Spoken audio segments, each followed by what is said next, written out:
Tonight on CTV, new sexual harassment accusations in the ASCSU. Then, the information you need to know about Fort Collins City Council's new climate plan. Then, is this the beginning of the end for COVID-19? Find out more information about the large doses of the coronavirus vaccines coming to Colorado. That's here on CTV Channel 11.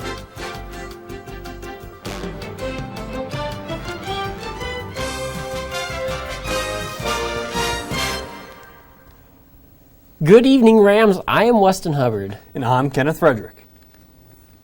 Our top story tonight. This week, the ASCSU is dealing with allegations of sexual harassment against one of its senators. In their meeting last night, they discussed the incident and the importance of how they handle the situation. Senator Miles Robinson of the Student Disability Center has been accused of sexual harassment in an Instagram post she shared 2 days ago. In a public statement, Robinson admitted to making inappropriate comments on one of his coworkers' posts back in September of last year. As part of their response to the accusations, the Student Disability Center said it's important for their members to act ethically and show accountability. As the topic turned towards a broader discussion on rape culture, the SDC stressed the importance of believing survivors' experiences and feelings. Robinson also talked about how he was taking steps to learn from his actions and following the requirements that the SDC has made for him. The ASCSU also released an official statement in last night's meeting, denouncing rape culture and announcing their own investigation into the matter. First and foremost, we want to say we believe survivors. No matter the severity, no matter the situation, we believe you. We encourage you to come forward and seek help. You matter. Secondly, we, the Senate leadership team, the legislative branch, and associated students of Colorado State University, do not support rape culture. We are an organization designed to represent, advocate for, and serve students. We'll be doing everything in our power to stand with and by survivors. Senator Robinson previously announced his candidacy for the Speaker of the Senate position in the upcoming election. But at this time, it is uncertain if he will stay in the race or not. We here at CTV will be sure to keep you updated on the situation. Starting on Friday, March 19th, Colorado will be moving to Phase 1B4 in its COVID-19 vaccination plans, which will allow even more members of the general public to receive it. And with all these new eligible residents, Colorado has made sure to up its stock on the vaccines. Governor Jared Polis was reported by the Coloradan that after speaking to the White House, he expects around 3,000 extra doses of the vaccine next week, and following that statement, expects around shipments of 400,000 per week by the end of April. About 22% of the population is considered to have immunity to COVID-19, either through past exposure or from being vaccinated. Regardless, positive news in the COVID-19 section seems to be more abundant than ever, and we will hopefully see an end for it in sight to this pandemic sooner rather than later. By 2030, we can expect to see 100% renewable energy and waste reduction. The ambitious plan also includes an 80% reduction to our carbon emissions. This, of course, is all about the Fort Collins City Council Climate Future Plan that we told you about 2 weeks ago. Well, now the action plan has been completely adopted in a 6-1 vote held on Tuesday night. Before the plan was adopted, amendments were made to include the city's plan to combat IPPU, or industrial process and product use. This helps the city put a greater focus on greenhouse gases emitted during the industrial operations. Councilwoman Melanie Patyandi said, we're a leading cause of gas emissions. The council stressed heavily that they were going to do all they could to collect and respond to community feedback, which they said was a key part of the program. Part of the point of this plan is to expand the audience of the feedback, to make sure that we're getting feedback from minority communities, from indigenous people, from others. So I think that is significant in this plan.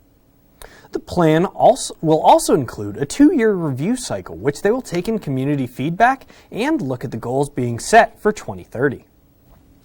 The past few Thursdays, we talked about the Dante Lucas case, and while that one has come to an end, there are more missing people out there, including none other than Katrina Nazat. She's a 14-year-old girl last spotted in Fort Collins, Colorado. That last spotting was all the way back in January 11th, as reported by the FBI. The people working at the case believe she may have left home voluntarily. She's about 5'2" in height and was last seen with brown hair and hazel eyes. However, if anyone you know has any information on the whereabouts of Katrina or you have any useful information, you can contact Fort Collins Police Services at 970-419-3273. Nearly a week after the spring storm that brought 20 inches of snow to Fort Collins, remnants of branches, ice, and other leftover debris still stand around town. Many are left wondering, when will it all be cleared?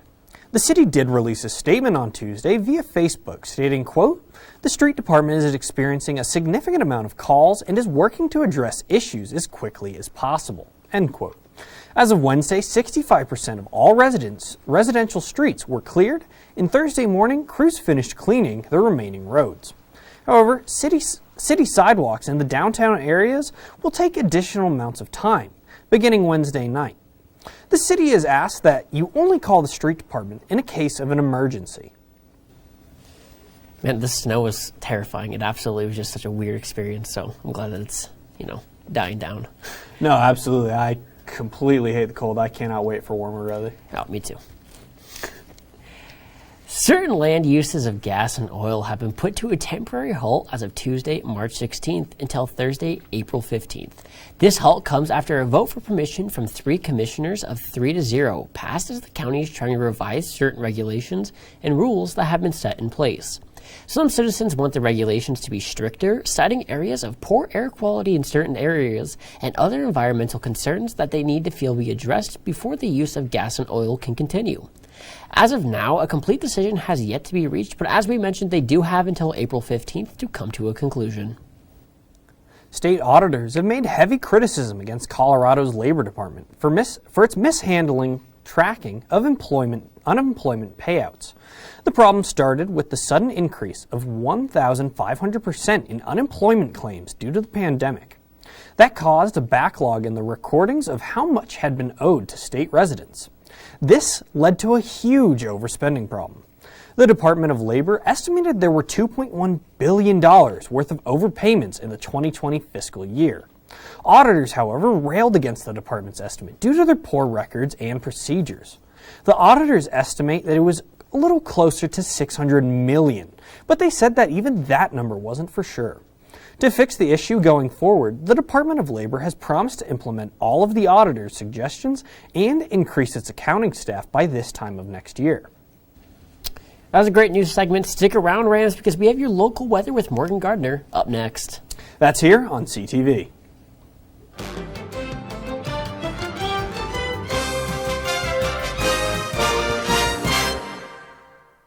Welcome back from the break, Rams. There's more news, so let's jump right in. Fort Collins is welcoming a new fire chief at the Poudre Fire Authority.